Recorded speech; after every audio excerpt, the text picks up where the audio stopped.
자, 근데 이집트의 이런 미술사, 이런 미술을 알려면은요, 이집트사를 간략하게 알아야 됩니다. 간략하게만 알아도. 자, 고대 이집트가 있어요. 보통 우리가 뭐 2600년 또는 뭐 3000년 이렇게 얘기하는데 2600년간 30개의 왕조가 존재했고요. 그 왕조 속에 295명의 왕이 존재했습니다. 고대 이집트. 그러면 고대 말고 다른 이집트도 있죠. 고대 이집트 이후로는 외세의 지배를 쭉 받았어요. 그리고 이제 이집트, 우리는 이제 나라 이름이 딱 있잖아요. 발해, 고조선, 고구려, 백제, 신라 이런 식이 있는데 이집트는 그런 국가명이 없습니다. 그냥 제1왕조, 제2왕조, 제3왕조, 뭐 제1중간기, 그다음에 뭐 무슨 왕조 이런 식으로 나가는데 이거를 또 간략하게 묶었어요. 중간기는 이렇게 나라가 별로 발전하지 못하고 퇴보했을 때를 중간기, 나라가 어려움을 겪었을 때를 중간기라고 하는데, 그래서 고왕국, 2600년간의 이집트 역사를 고왕국, 중왕국, 하이라이트인 신왕국, 그다음에 후기왕국 이렇게 나눕니다. 그리고 외세의 지배를 받아요. 근데 이렇게 해서 밑으로 쭉 내려오는데 우리 역사하고 살짝 비교를 해보자면 이 발해가 그보다 좀 더 위에 있고요. 그다음에 고조선, 단군조선이 이렇게 내려옵니다. 그다음에 이집트 역사를 보면 나머지 2300년 동안 외세의 지배를 받습니다. 여기 보면은 그리스, 로마, 비잔틴, 뭐 아랍, 맘루크, 오스만 뭐 이렇게 쭉 해서 지금까지 내려온 역사를 이야기하는데 그 이전에 그 사이에 살짝 그 페르시아가 이집트를 지배를 한 적이 있죠. 페르시아는 좀 파괴 성향이 좀 그 당시 이집트에 강했다고 합니다. 왜냐하면 이집트 신관이 별로 마음에 들지 않아서 페르시아 이 신관을 자꾸 집어넣으려고 했던 것이죠. 근데 그리스는 그 지배를 하고 나서 이집트의 그 신관을 인정을 하고 그 그리스 신관하고 좀 합치려는 노력을 많이 했어요. 그러다 보니까 이제 이집트를 계속 이제 발전을 시킬 수 있었던 사람들이죠. 그러니까 그리스, 로마 이런 시대에도 사실은 이제 이집트의 그 신전이라든가 무덤이라든가 이런 이집트 문화를 계속 발전시켜 나갔습니다. 한 가지 문제는 뭐냐면 이 고대 이집트에서부터 사용하던 그 언어를 이제 없애버린 거죠. 없애버리기 시작합니다. 뭐 상형문자, 히에로글리프스라고 하는 상형문자를 없애버리기 시작해서 그게 나중에 큰 문제가 돼요. 왜냐하면 아랍이 지배를 했을 때는 그 상형문자를 읽고 쓸 수 있는 사람이 한 사람도 없어져요. 기억상실증에 걸린 거죠. 그 거대하고 엄청난 그 이집트 그 문명에서 그 쓰여져 있는 이 글자를 읽을 수 있는 사람이 아무도 없는 거죠. 그거를 나중에 어떤 돌을 하나 발견하면서 해결해 나가기 시작을 하는데 그게 뭐 굉장히 유명한 로제트 스톤입니다. 자, 이집트 지도를 보면서 간략하게 이제 개념을 조금 설명해 나가도록 하겠습니다. 이집트 가보면은요, 다 사막이에요. 95%가 사막입니다. 5%만 사람이 사는 곳입니다. 이렇게 한 줄기 강물이 쭉 남에서 북으로 갑니다.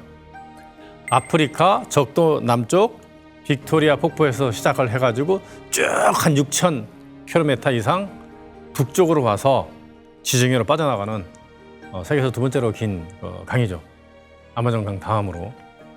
물도 굉장히 수량이 풍부합니다. 그런데 이제 이집트 쪽에 오다 보면 이 강을 제외하고는 다 사막입니다. 물론 호수가 좀 있긴 합니다. 서쪽도 사막, 남쪽도 사막, 동쪽도 사막. 북쪽에서만 왔다 갔다 할 수 있는 이 통로가 있는 거예요. 그러다 보니까 안정적으로 이집트가 발전을 할 수 있었던 것이죠. 외세의 침략 없이. 이 전쟁이라는 거는 뭐냐면 한 번 하면 거덜이 나잖아요. 전쟁을 많이 한 나라일수록 잘 사는 나라가 많지 않죠. 가서 남의 거 뺏어 와야지 잘 살 수 있는 기틀이 마련되기 때문에 나중에 이제 우리 역사에서 보면 식민지주의 시대 때 남의 나라 걸 이제 뺏고 오는 이런 것들을 하잖아요. 근데 이집트는 뺏어온 게 아니고 스스로 자가 발전을 계속 이룰 수 있었습니다. 왜냐? 나일강이 매년 한 번씩 범람을 하면서 어마어마하게 한 비료를 갖다가 이렇게 뿌리거든요. 그렇기 때문에 사모작이 가능했어요. 그래서 나일강의 모든 사람들의 생활 패턴은 이집트의 모든 사람들의 생활 패턴은 나일강이 범람하는 거에서 맞춰져 있죠. 그래서 계절도 세 개죠. 이집트 가보시면 봄, 여름, 가을, 겨울 없습니다. 우리처럼. 그냥 우리의 봄에 가도 덥고 여름에 가도 덥고 겨울에 가도 더워요. 그런데 이 사람들이 계절을 만들어 놨습니다. 홍수가 나는 그 120일 동안의 계절. 홍수가 잦아드는 120일 동안. 또 그다음에 완전히 마른 120일 동안. 그러면 이제 360일이 되잖아요. 5일은 아주 특별한 일을 하는 그런 날이죠. 이런 것들이 이제 아주 오래전에 이제 만들어진 거죠. 그러니까 1년 365일은 이집트에서 아주 오래전 한 4,000년 훨씬 넘는 그 세월 속에 만들어진 수치입니다. 1년 365일이라는 게. 그래서 이집트를 보통 할 때 상이집트, 하이집트 이 개념을 모르면 이집트 미술이나 이집트 역사 문화를 도저히 이해가 안 됩니다. 모든 상징이 상이집트와 하이집트의 결합에 대해서 나오거든요.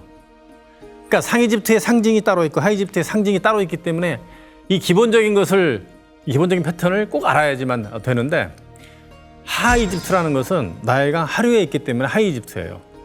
그래 지도로 보면 밑쪽이 상이고 밑에가 하인데 왜 상하가 하가 거꾸로냐? 그게 아니고요. 나일강 하류, 하이집트, 나일강 상류 쪽은 상이집트 이렇게 이야기합니다. 그래서 북쪽이 하이집트가 되는데 그 비옥한 삼각주를 갖고 있는 곳이죠. 우리가 얘기하는 피라미드가 되게 많은 곳이에요. 그 상징이 뭐냐면요. 파피루스, 그러니까 뱀이 많이 나왔대요. 코브라. 그 다음에 이제 왕관도 저렇게 붉은색 왕관으로 사용을 했습니다. 그럼 상이집트는 뭘까요? 상이집트는 연꽃입니다. 연꽃. 물에 잠겼다가 해가 뜨면 딱 솟아올라서 피는 연꽃. 네, 태양신이 원시 물 눈에서 딱 태어나듯이 연꽃이 그렇게 올라오죠. 그래서 연꽃이 상징이에요. 그다음에 하얀 왕관, 그리고 대머리 독수리, 그 이외에도 많습니다. 일단 기본적으로 세 가지를 알아야 되는 거죠. 왕관이 다르고 식물이 달라요. 북쪽은 파피루스, 남쪽은 연꽃. 보통 이제 수련이라고 알려진. 그리고 코브라와 독수리.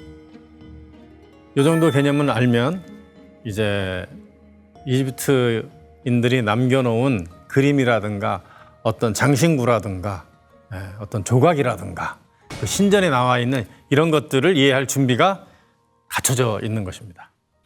자, 근데 이집트는 상이집트하고 하이집트가 나눠서 싸워야 될 필요가 없는 구조입니다. 근데 하나로 이렇게 통치를 하면 되죠. 그런데 아주 초기에는 역사 이전에는 나눠졌었는데 이것을 누군가가 하나로 합칩니다. 굉장히 유명한 나메르 왕이라고 하는 사람인데요. 메나스라고 하기도 하고요. 나메르라고 하기도 하고요. 이집트 학이 생긴 지 얼마 안 되기 때문에 계속 연구해 나가면서 저 사람이 누군지에 대해서 논란이 많습니다. 조금씩 이렇게 변해가는 건 있는데 이집트 학을 나온 다음에 만들어진 거에서 거의 변화가 없죠. 나메르 팔레트라고 하는 저게 가장 초기에 만들어진 것이다 이렇게 이야기를 하는데요. 그런데 저거는 이제 무덤 속에서 발견이 됐기 때문에 실제로 사용했다기보다는 그 어떤 기념물로 만들어진 것이죠. 그림이 두 개처럼 보이지만 앞면과 뒷면입니다. 저 이렇게 곤봉처럼 들고 있는 사람이 나메르 왕이에요. 또는 메나스라고 하기도 하고요. 상하 이집트를 통일한 사람입니다. 이 북쪽에서부터 이렇게 내려온 사람이죠. 그러니까 상이집트에서 내려온 사람이죠. 보시면은 하얀색 관을 쓰고 있고요. 그 다음에 이제 왕은 살아있을 때 호루스예요.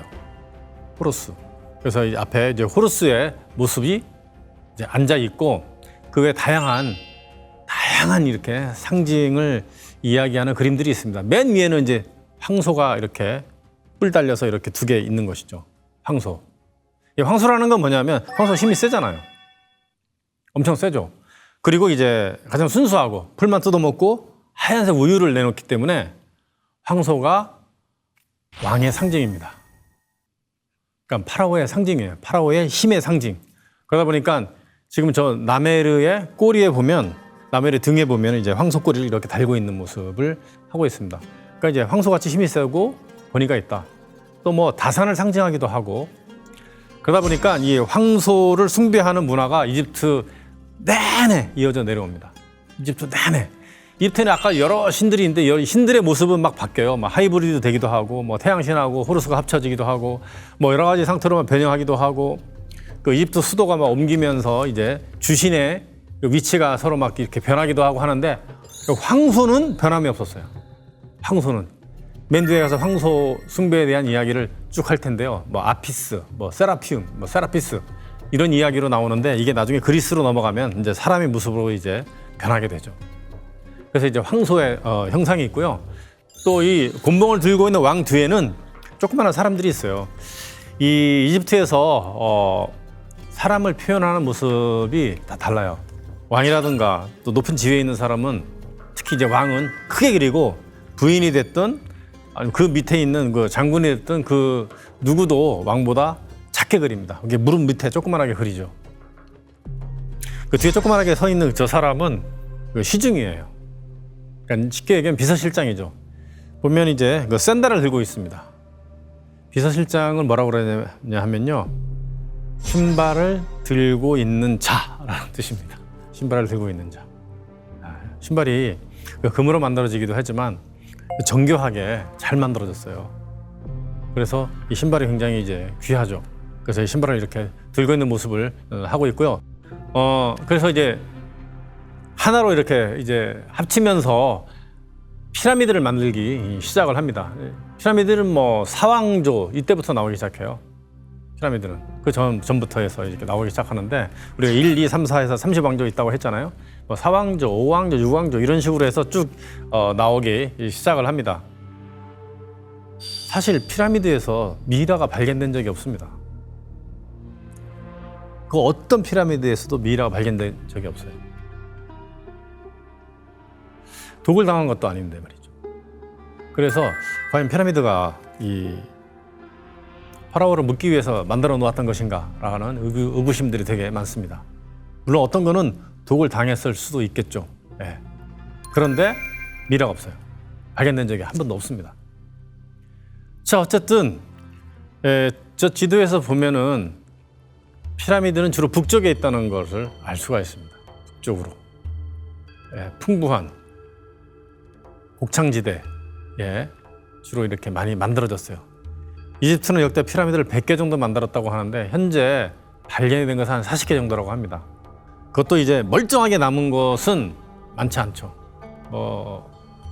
원형이 완벽하게 보존된 피라미드는 뭐 거의 없다고 보시면 되고, 뭐 심지어는 어떤 거는 피라미드 형태가 아예 완전히 사라져 버렸죠. 왜 그러냐면 피라미드를 만들 때 이 돌의 재질이 워낙 좋기 때문에 후대에 들어가면서 사람들이 이제 집을 짓고 살 돌들을 피라미드에서 뜯어간 거죠. 채석장이 된 겁니다. 역사를 통해서 이 돌로 어떤 구조물을 만든 어떤 문화는 그리스가 됐든 로마가 됐든 시대가 지나면서 채석장으로 이제 변질이 된 경우들이 많이 생깁니다. 그리고 이제 떼베의 늑소라는 부분이 있는데 어떻게 보면 이집트의 가장 중심에 해당하는 부분인데 굉장히 많은 이제 신전이라든가 이런 것들이 남겨져 있는 곳이 룩소가 되겠고요. 자, 피라미드가 저렇게 북쪽에만 주로 있습니다. 피라미드가 엄청 많지 않아요. 이렇게 생긴 피라미드들이죠. 이거는 이제 투르 피라미드라고 그래요. 완벽한 피라미드. 자연계에 존재하지 않는, 자연계에 없는 각도 51.5도로 만들어 놓은 저 피라미드. 미스테리한 피라미드가 저기에 3개 있는 것이죠. 저 피라미드 이후에 제대로 만들어진 피라미드는 없다 할 정도로 하여튼 저 3개의 피라미드가 이제 기자에 딱 서 있고 굉장히 많은 상징성을 갖고 있죠. 이렇게 겹쳐 보이게 한 장소에 가서 제가 찍은 거예요. 일부러. 거기 갈 때마다 저는 꼭 저기 갑니다. 맨발로 걸어가기도 하고요. 바쁘면은 저렇게 마차 빌려서 타고 가기도 하고 걸어가면 좋습니다. 맨발로 이렇게 뜨끈뜨끈한 사막을 걷는 기분이 좋거든요. 맨 오른쪽에 쿠프, 카프레, 멘카우레 만든 건데 뭐 할아버지, 아버지, 뭐 손자 이렇게 생각을 하셔도 됩니다. 그래서 이 피라미드를 쿠프왕, 그의 아들 카프레, 그 다음에 카프레의 아들 멘카우레가 만들었다고 하지만 그 이전에 이미 있었다 이렇게 얘기합니다. 왜냐하면 저렇게 만든 피라미드는 저거 3개밖에 없어요. 전 세계에서. 그 어느 곳을 가도 저렇게 51.5도 각도를 유지하는 피라미드가 없습니다. 우리가 지금 저 이집트에 대해서 이야기하는 그 많은 그 사물의 이름들이 있어요. 뭐 피라미드, 오벨리스크, 스핑크스. 이거는 이집트 원래 이름이 아닙니다. 그리스 사람들이 만들어 놓은 이름이에요. 그리스 사람들이. 이거는 이제 그리스인들이 와서 보니 열등감이 생길 수밖에 없잖아요. 그리스는 굉장히 미개했던 나라였고 나중에 이집트 문명을 받아들여서 뭐 파르테논 신전이니 이런 걸 만든 거거든요. 그 이집트의 굉장히 중요한 학자들은 전부 다 이집트 그 유학파들이에요. 뭐 아르키메데스, 플라톤, 아리스토텔레스 뭐 이런 굉장히 유명한 사람들은 다 이집트에서 유학을 해서 이집트에서 공부를 해가지고 간 사람들입니다. 그래서 이제 그리스를 발전시킨 거예요. 그 굉장한 그 열등감이 이제 있었겠죠. 그래서 저 삼각형으로 된 건 피라미드라는 거 하고 저기 사자 몸뚱아리에 사람 얼굴, 뭐 양의 얼굴 할 수도 있고요. 저거는 이제 스핑크스로 하기로 하자 이렇게 정한 건데 원래 이름이 있습니다. 피라미드를 부르는 이름은요, 메루. 힌두교에서 얘기하는 가장 신성한 산이 메루산이죠. 카일리스 산이라고 해서 그 산에 신이 산다 이렇게 얘기를 하는 그런 산이 있습니다. 그 메루산이에요. 그 이집트 문화하고는 유사한 게 굉장히 많죠. 그 힌두교 문화하고 이집트 문화가 유사한 게 되게 많다는 거. 그리고 스핑크스를 부르는 말은 지평선의 호루스입니다. 라하라크티. 지평선의 호루스. 지평선에 떠오르는 태양을 딱 보면서 이렇게 나타낸 호루스의 모습이에요. 이 매의 모습을 하고 있는 것이에요. 그런데 스핑크스 이렇게 불러버리고 있습니다. 자, 피라미드 보면 위에 오른쪽에 이제 가장 큰 피라미드 쿠프 왕의 피라미드, 가운데는 이제 카프레 왕의 피라미드, 왼쪽에는 이제 멘카우레 왕의 피라미드 이렇게 얘기를 하는데 쿠프 왕의 피라미드인데 저렇게 거대하게 만들었는데 쿠프 왕의 조각이라든가 뭔가 제대로 된 게 없습니다. 이 가운데 그 아들이라고 하는 멘카우레 피라미드를 만든 멘카우레 조각상은 굉장히 잘 남아있죠. 피라미드를 저렇게 크게 만들 정도면 굉장히 그 막강한 파워를 갖고 있는 사람이었을 텐데 그렇지 않다는 거죠. 없어요. 별로 남아있는 게. 그 대신 멘카우레 피라미드를 만든 이 멘카우레 왕의 조각은 굉장히 잘 남아 있습니다. 이집트에 가면 이제 환전을 해서 써야 되는데 그 10파운드짜리의 그 멘카우레 왕의 이렇게 모습이 있습니다. 굉장히 잘 만들어진 작품이기 때문에 그러는데 뒤에 이제 호루스가 보호를 하고 있는 그런 모습이죠. 파라오는 살아서 그 완전한 신, 완벽한 신. 그걸 뭐라고 부르냐면 네체르네페르라고 부릅니다. 그리고 신의 대리인으로서 마트라고 하는 우주의 질서, 정의 이런 것들을 지상세계에 퍼뜨리는 자를 파라오라고 합니다. 왕이죠. 우리로 하면 이제 천자의 개념하고 같은 사람이에요.